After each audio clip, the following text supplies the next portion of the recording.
Hello, good evening, and welcome to another wonderful episode of Eye on Port. Eye on Port is proudly brought to you by Serene Insurance, World PLC, the Ghana Revenue Authority, Ghana Link, Meridian Port Services, and Phoenix Insurance. Eye on Port is powered by the Ghana Ports and Harbours Authority, and our business partner is the Business and Financial Times. This week, we had an engagement with the Director General of the Ghana Ports and Harbours Authority in the person of Brigadier General Paul Seydou Tanye Kulonu, who spoke to us on a number of issues concerning steps he's taking to make our ports very efficient and also to reduce the cost of doing business. We have this and more coming up.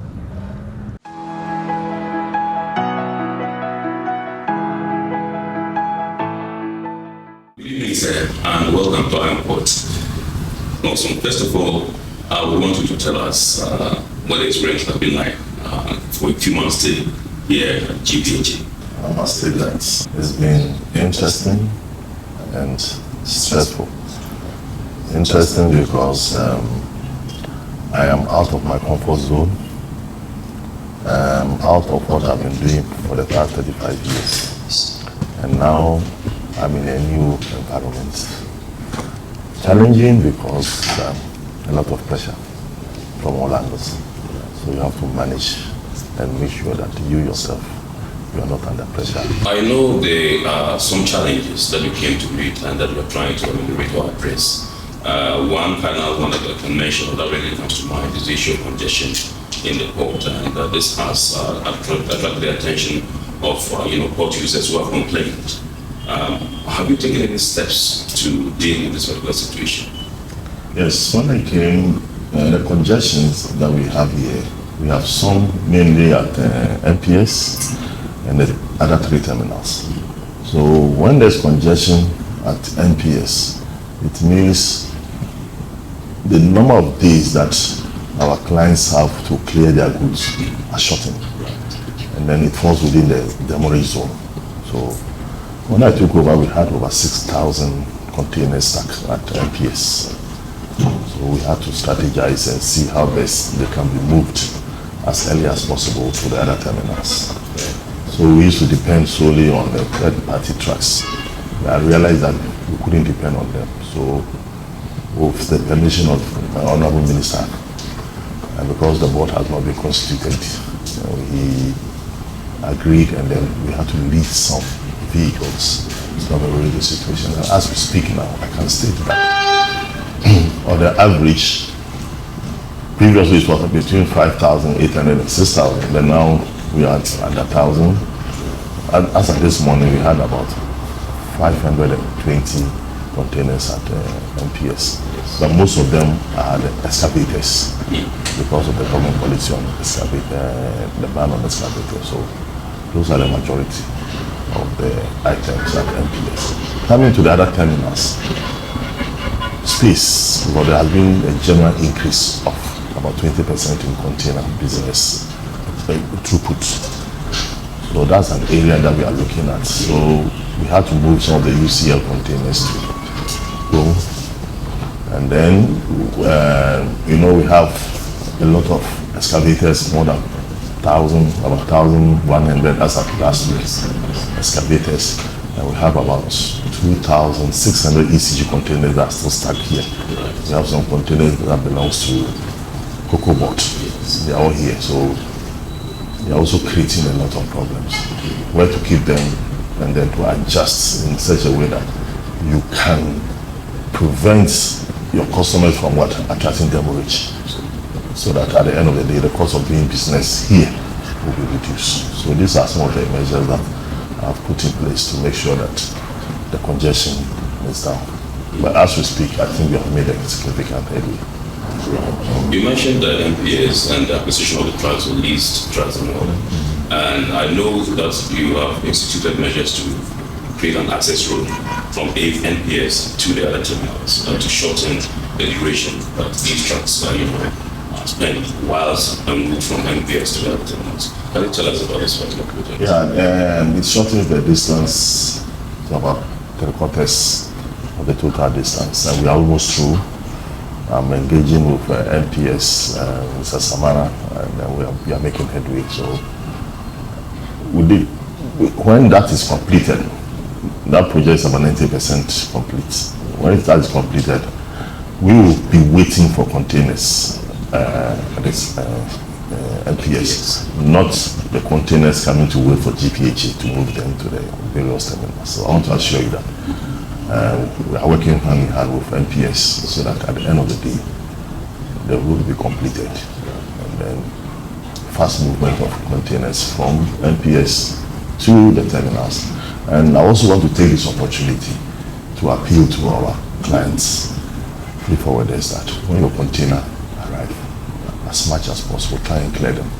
Don't wait until 3 to 4 days that the container is about attracting demolish, and then you all rush here. Now we have 24 hours.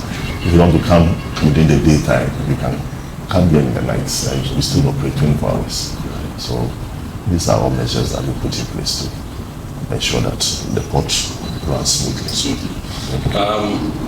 Since we're talking about roads, let me take you back to a recent one that you also did.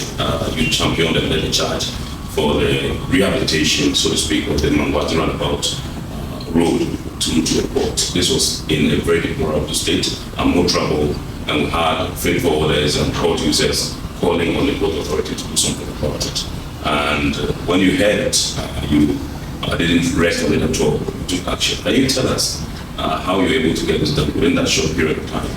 It came to my notice. I drove there myself, and one day I watched a documentary, and I really felt bad. So I looked at ourselves and I said, no, what can we do to ameliorate this situation? Because it was raining, and they were using the shoulders of the road, among others. So I spoke with my minister, and then, the road is under Ghana Highway Authority, so we have to speak with the Minister of Roads and Honorable Abuja, and then we agreed in principle that at least we had to do something. So as part of our corporate social responsibility for the people within the enclave, we had to, divert some of our resources to fix the road. And I must say that I think the road is now very good. And as part of for the port expansion, there are plans to construct the road from motorway to the port, that's the Harbour road. And when it is completed, we'll have 3 overpasses and all the intersections, so that within 10 minutes one can move from Tema port into the motorway. And we are still working that with NPS. We are sure that we should start before the end of the year, and then we'll be on the path toward smooth doing business and to reduce the cost of doing business. So still on roads, I know you mentioned community terminal. As part of efforts or measures to decongest the port terminal, we have moved some traffic there.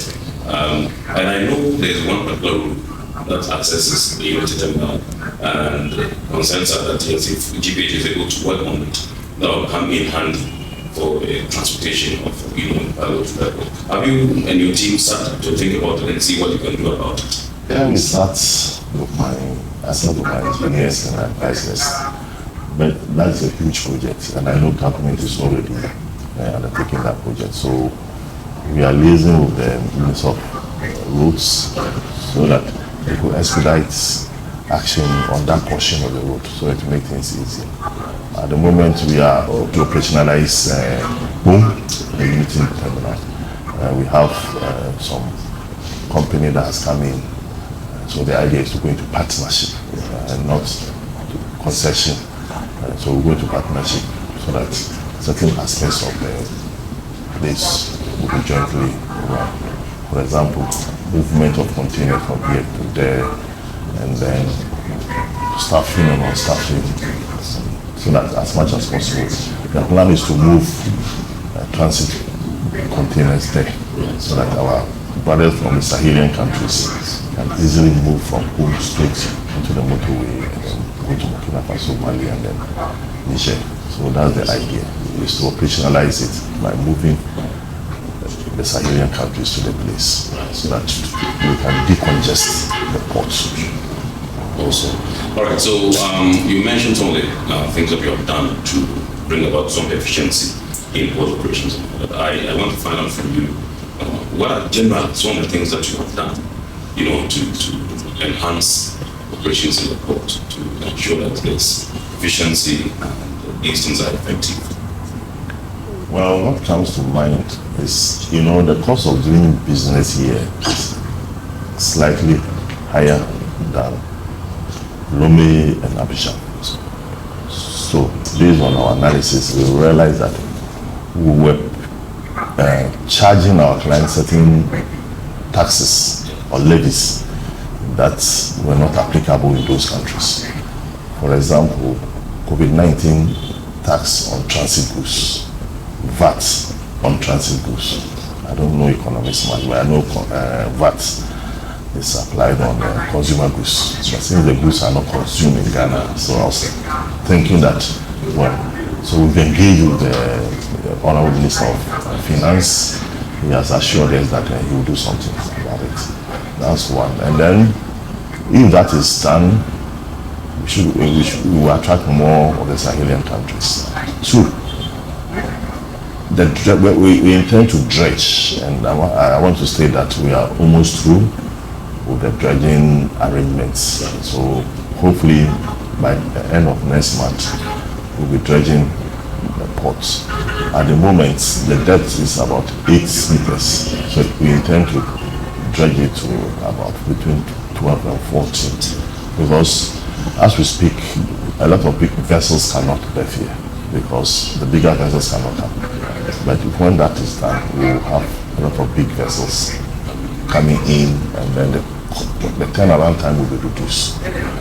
Also, in preparation towards the 24-hour economy, our plan is to concentrate first on operations.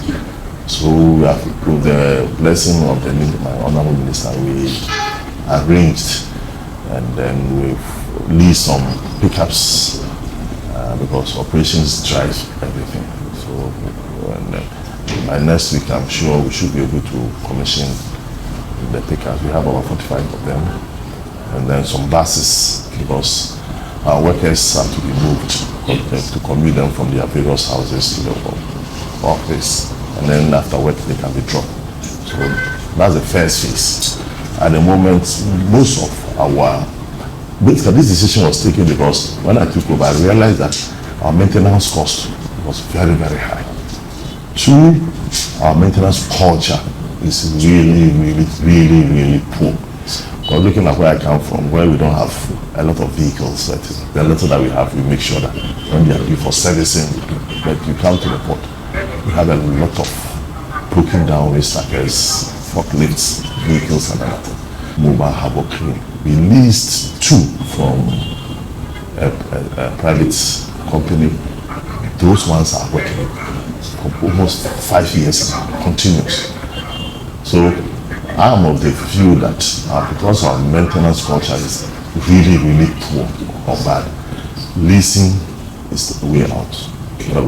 When you lease, you release part of your resources, capital resources, from the acquisition of those capital items into operations, so that you can operate more effectively. So if you lease, for instance, maintenance, insurance, and other things will be off.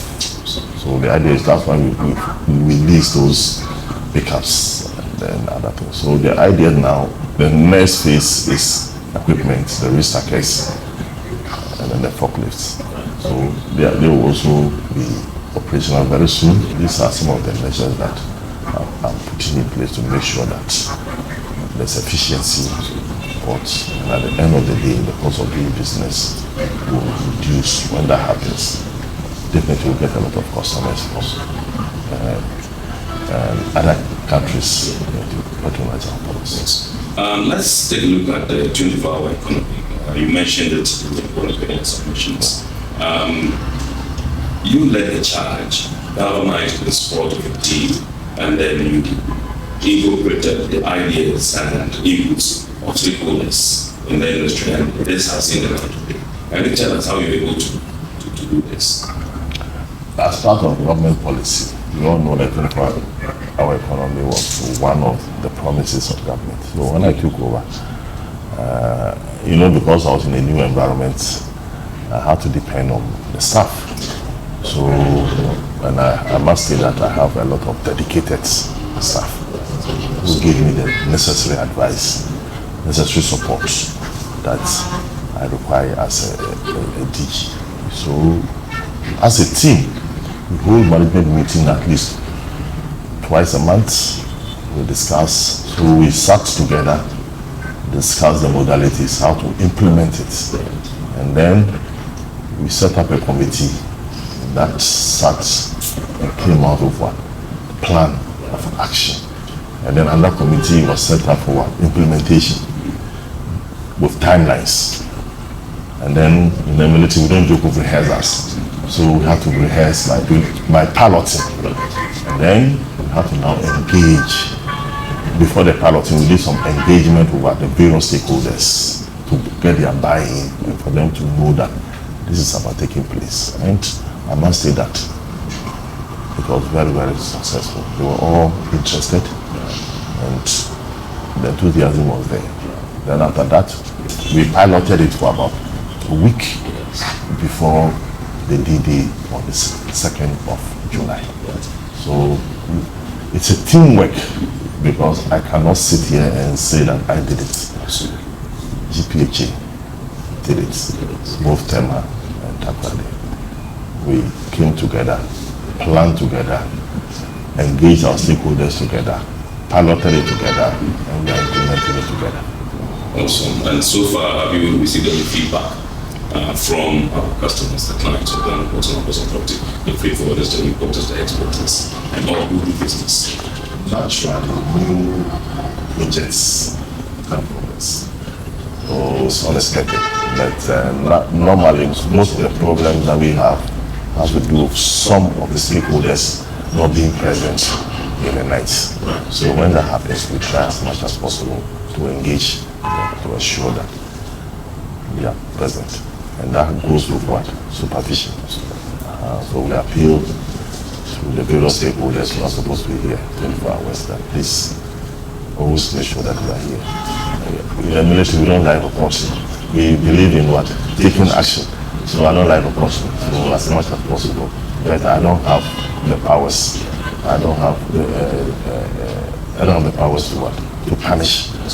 So as much as possible, I try to engage, after which I may have to escalate it to the next level. That's reporting it to their heads of departments. But so far, I think things are going well. Well, I know I happen to be privileged to sit in some of these stakeholder meetings and some of the issues that came up in the lead up to the implementation of the 24-hour economy. Had issues of security, concerns of security, concerns of lighting or illumination of the port to facilitate smooth, as it were, operations in the port at night. And also issues that came up had to do with perhaps unavailability of a waiting area, for instance, at Terminal 2, for customers to relax as they go about their business, and also maybe washroom facilities and all that. Have you been able to fix all these? In terms of security, my colleague, the port security manager, is doing a very good job. Right. And then I must say that the regional commander here, police, is a wonderful man. And then he's supporting us. And he's always all over the place. And then I might also say that the Ghana Navy is also on standby to assist. Lightning is a problem because it requires a lot of resources. So what we have done is to get some 4 mobile lighting systems. And the procurement system to say that you have to go from stage 1 to stage 2. So we managed to acquire some 3. We are waiting for the 4th one.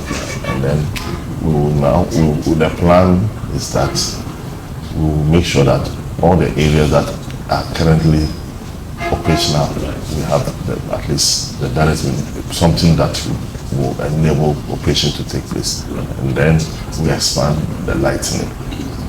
Waiting areas we are managing, and then the washrooms, basically most of them have to do with cleanliness.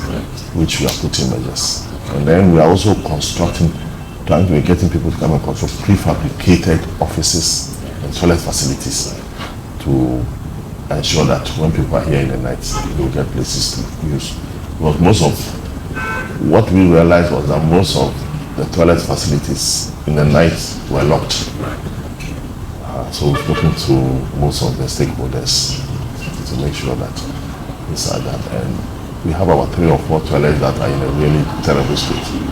So we are awarding a contract for their renovation, so that everything is work in progress. Your final words to staff, stakeholders, and all that. I would like to thank you so much for the support so far. It's been wonderful. Stakeholders, I must say that it's been good working with you. Lastly, my clients, freight forwarders, please, when your goods arrive, try as much as possible and clear them as early as possible so that we'll be content the port.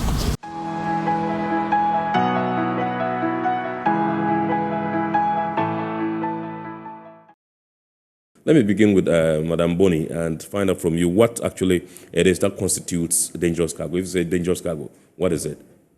Thank you for the question. So when we say dangerous cargoes, they are hazardous materials in general, and then they are classified with their properties, be it chemical or physical properties. So there are different classes of dangerous goods, and Ghana follows the international classification. Right. So I said earlier that we use the chemical or physical properties. So we have explosives that form the class 1 chemicals, and I'll mention an example of that. So fireworks or ammunition is an example of fireworks. Is it what we call when we're kids knockouts? Knockouts, okay. Yes. And then we have class 2, which are gases. So okay, so I can see. Yes, so we have LPG, oxygen. They are all examples of gases. And we have flammable liquids as well, which form the class 3. So we have petrol or fuels, paint, alcohol, thinners, the lacquers and all that. They are all flammable liquids. And we have flammable solids as well. So example is matches. The matches we use in our kitchens are example of flammable solids.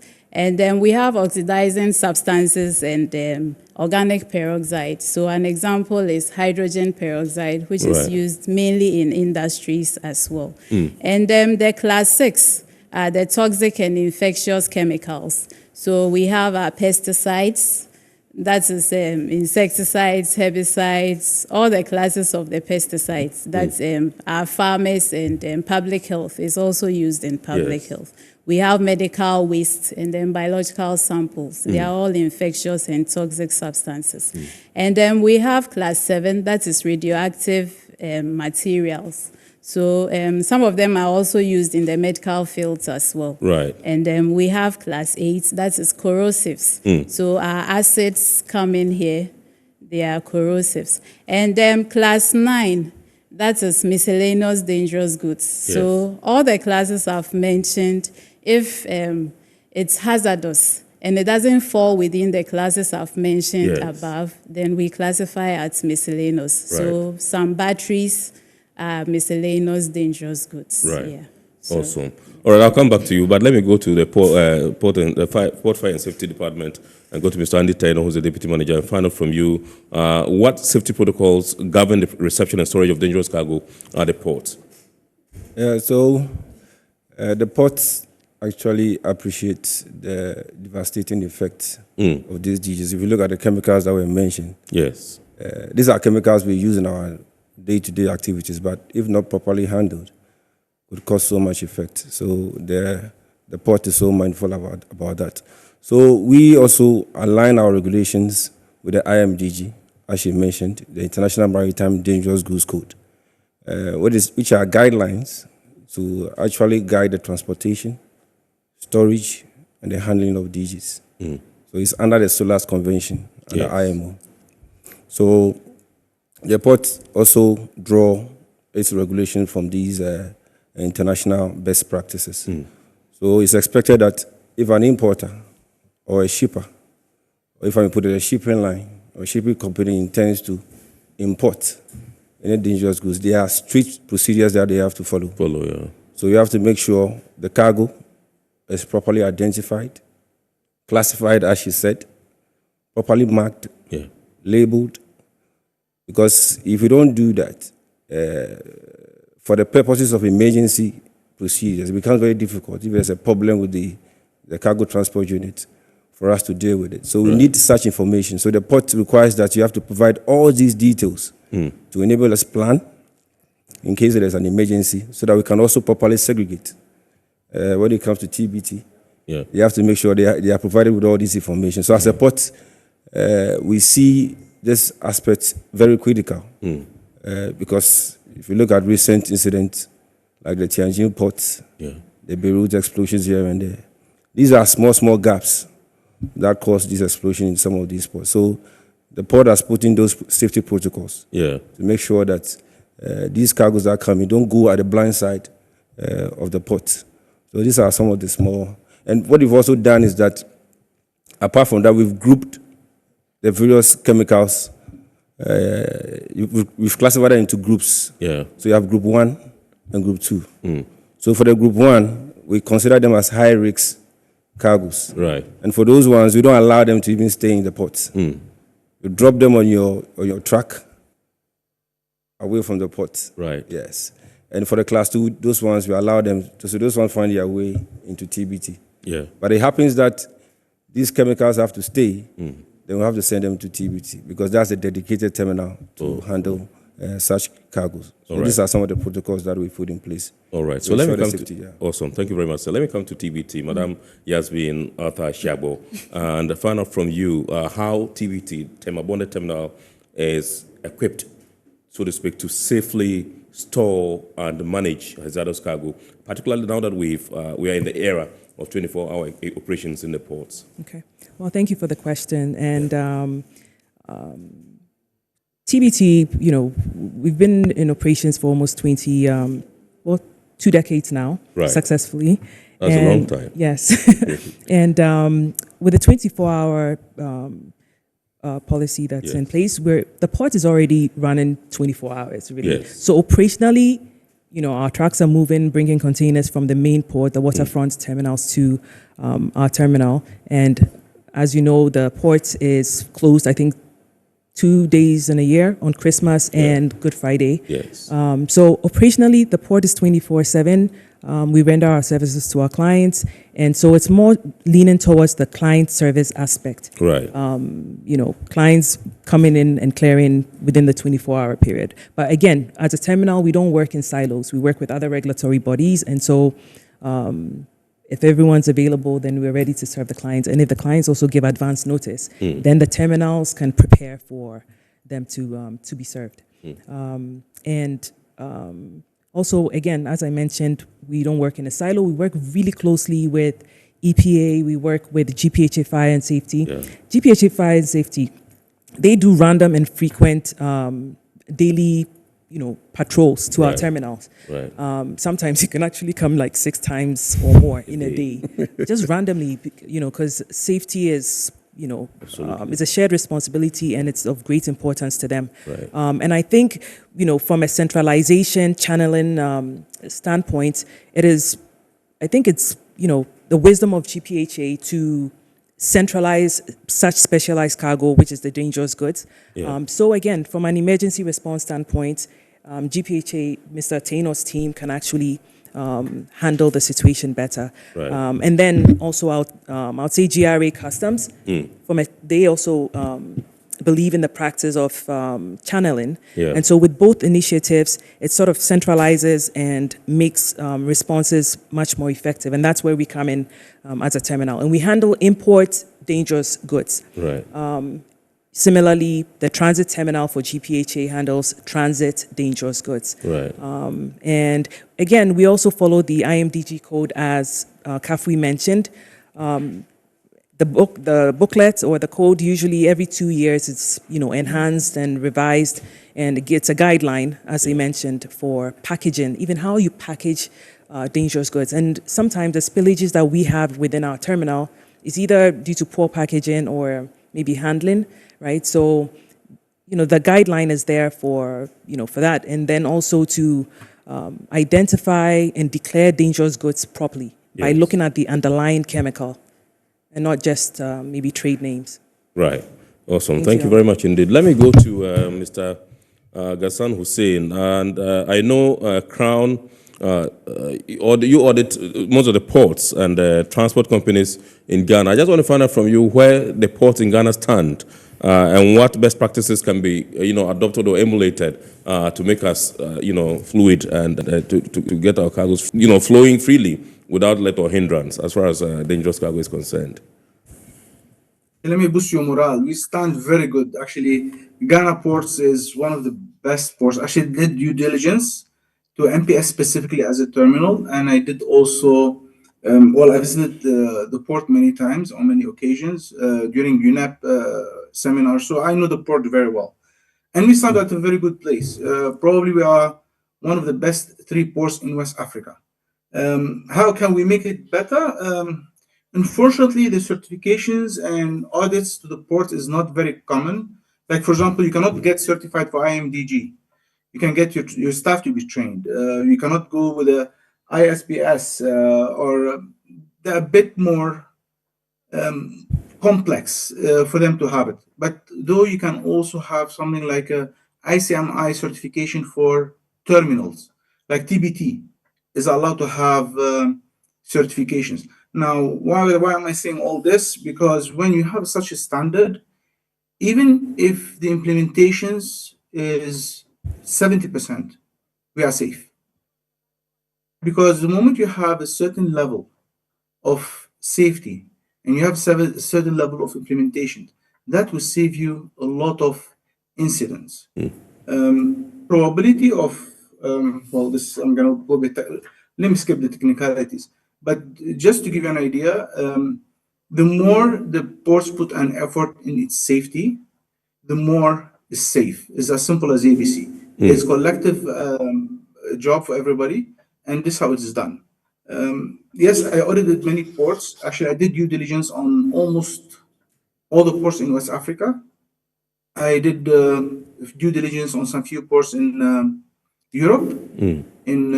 Also, I did an audit for a port in Lebanon. Unfortunately, I cannot mention the exact port because I'm not allowed. But yes, we stand very well. Actually, as Ghana Ports, we stand very, very well. And bravo for the whole team, from MPS to the port to everybody. They've done very well. So that was the Director General of the Ghana Ports and Harbours Authority, Brigadier General Paul Seidu Tanye Kulonu, who was speaking on discipline and also fairness, as well as some measures he's taking to make the ports of Ghana efficient. Iron Port returns after this break.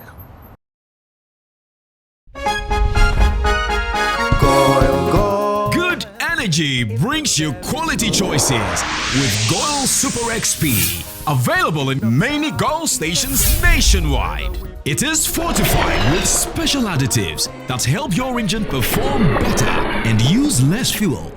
Branch into a Goil station today and energize your ride with Goil Super XP, compatible with most vehicles. Goil Super XP, Wufilia, huh? Wubefeel.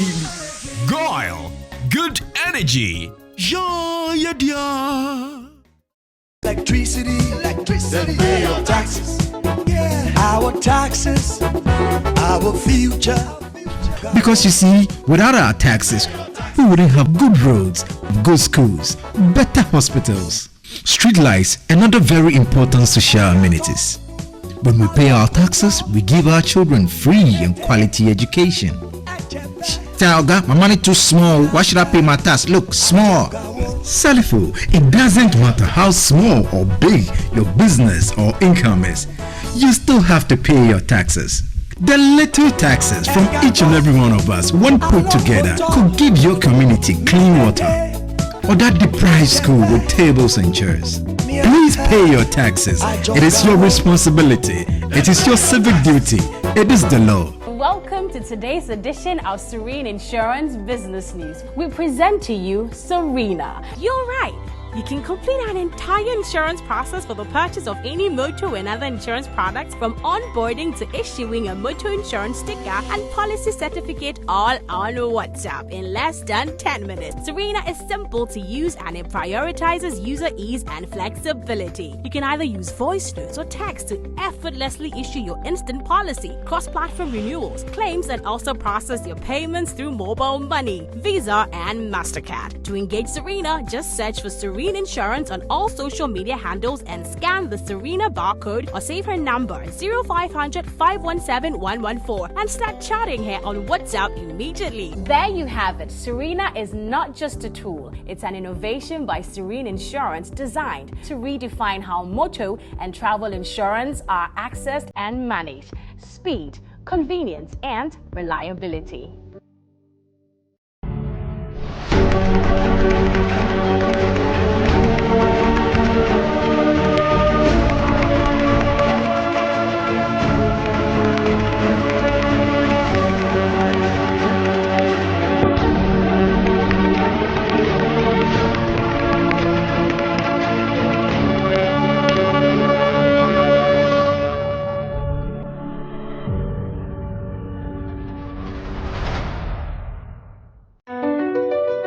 MPS Terminal 3 is Africa's new state-of-the-art container terminal at Tema Port. For manufacturers, agro-processors and traders, the new port means business can be done faster. This infrastructure boost will improve Ghana's port handling capacity, connect more trading routes, and oil the engine of growth for the economy, creating greater opportunities across all sectors as Africa's markets merge and become the largest trading bloc globally.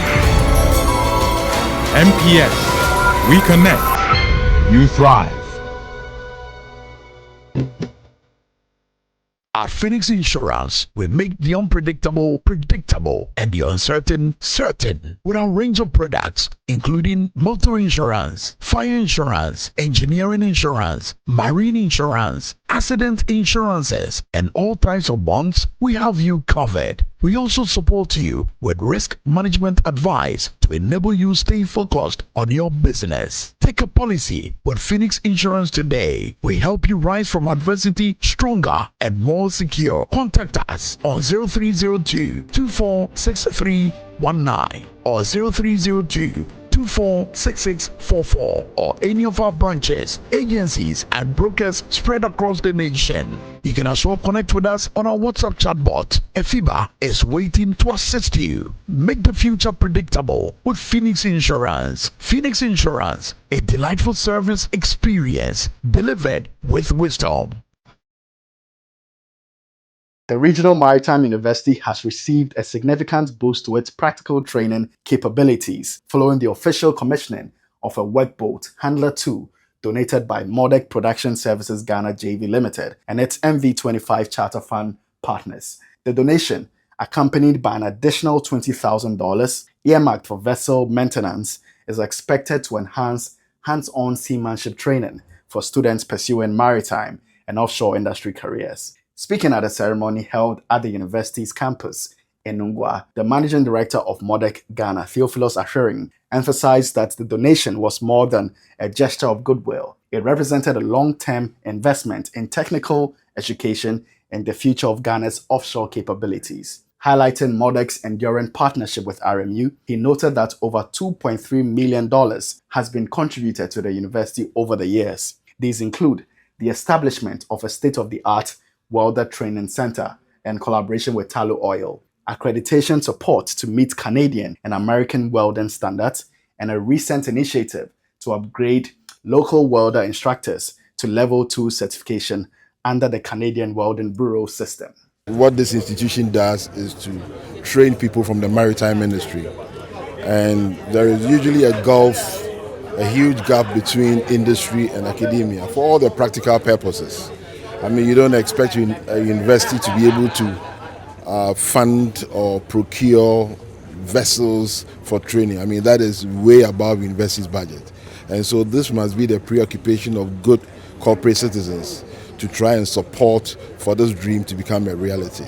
The acting Vice Chancellor of RMU, Dr. Jethro Brooks Jr., expressed profound appreciation to MODEC and its partners, describing the donation as a milestone in maritime education across West Africa. He reiterated the vessel's critical role in ensuring RMU meets international maritime training standards. He assured that Handler 2 would be fully integrated into the university's academic and training programs to give students practical exposure in vessel handling, emergency response, and marine safety procedures.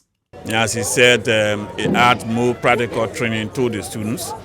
Our students doing nautical science will have the capacity to come and see, watch the machine being run, the dashboard, what happening, how you can turn using the helm, and all the other facilities. The children with marine engineering will have the capacity to see there are 2 big engines on board, and so they will have the opportunity to make use of those engines. Both MODEC and RMU leadership used the occasion to emphasize the importance of sustained collaboration between academia and industry in building a globally competitive maritime workforce for Ghana and beyond. The management of RMU disclosed that they are in close talks with the Ghana Maritime Authority and the Ghana Ports and Harbours Authority towards selecting the permanent site for the vessel during which it will be used for training purposes. The Port Ladies Association of the Ghana Port and Harbours Authority (GPHA) began its 2025 calendar of activities with a grooming section focused on appropriate dressing in the corporate environment. The event took place on Thursday, July 17, 2025. Renowned media personality and style coach Nancy Adobia Anane, popularly known as Miss Nancy of Media General TV3, was the guest for this section. Addressing members of the association, Ms. Nancy provided insightful tips on dressing appropriately for work, understanding different body types, and upholding proper public conduct as corporate professionals. It's essential for you to pay attention to your personal grooming because it fosters positive self-esteem and inner well-being. You know when you look good, you feel good? Do you know why you hardly smile when you meet people? It's because you don't feel wonderful. Whatever you feel is what is expressed on your face. So if you are smiling, it means you are feeling wonderful. So let us try to look good, so we feel wonderful, so that we look great and we have great social interactions all the time. In her presentation, she singled out the attire of GPHA's Deputy Manager of Marketing and Corporate Affairs, Benedicta Kukwa Agri, as a prime example of excellent corporate dressing suitable for any formal events. The president of the Port Ladies Association, Amanda Ama, expressed satisfaction with the training, describing it as long overdue. She emphasized that proper grooming not only boosts individual confidence but also contributes to the positive image of the authority. Once you join an organization, when you step out, you're also representing the organization. So projecting a very good image of Ghana Port and Harbours Authority is very essential to us as an association.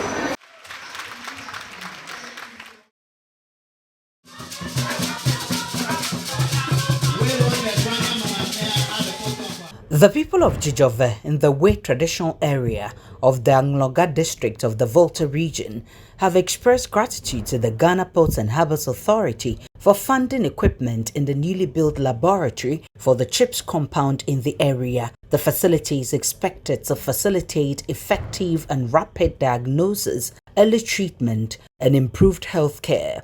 Paramount Chief of the 4 traditional area, Togbigbojo III, who commissioned the laboratory, urged the people to put the facility to good use.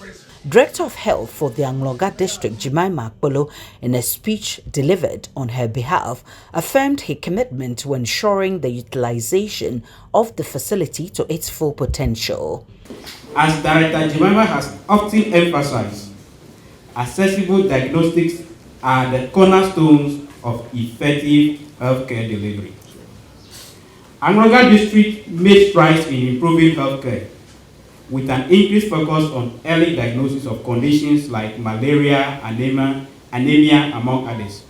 Because these conditions are prevalent in our communities. So this laboratory will strengthen these efforts, ensuring that mothers, children, and all residents receive timely and accurate diagnosis to guide their treatment. By providing these services locally, we reduce the burden of travels and costs for our rural populations, bringing quality care closer home. This facility is a call to action for all, especially community members, leaders, and health professionals to work together toward a healthier way Jijoba. Chairman of the fundraising committee, Professor Jeffrey Kwabla Amedufo, pledged the commitment of community leaders to remain vigilant and cooperative in transforming the CHIPS compound into a fully fledged clinic. District Chief Executive of the area, Sandra Sarah Mapedo, while commending GPHA for making this dream a reality, also urged the health officials and the people to ensure that the facility is used for its intended purpose. The commissioning of this laboratory will enhance early diagnosis and quality care at the CHIPS compound. I want to sincerely commend all who contributed to this achievement. Let us work together to maintain and make the best use of this facility for the well-being of our people. We have the word or phrase of the day segment next. Armament refers to the weapon equipment of a military vehicle, ship, or aircraft.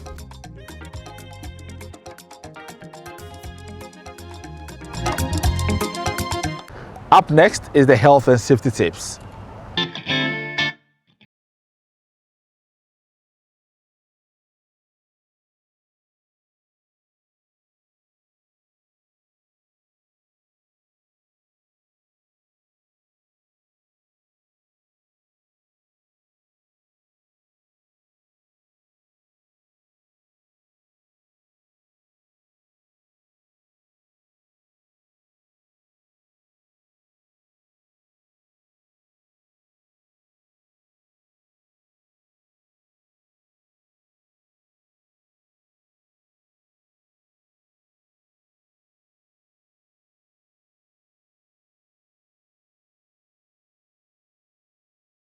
It's time for the schedules of vessels in the port, those at anchorage and those expected in the coming week, plus the Bank of Ghana exchange rate you may need to know to clear your goods from the port.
So this is where we draw the curtain on this week's episode of Eye on Port.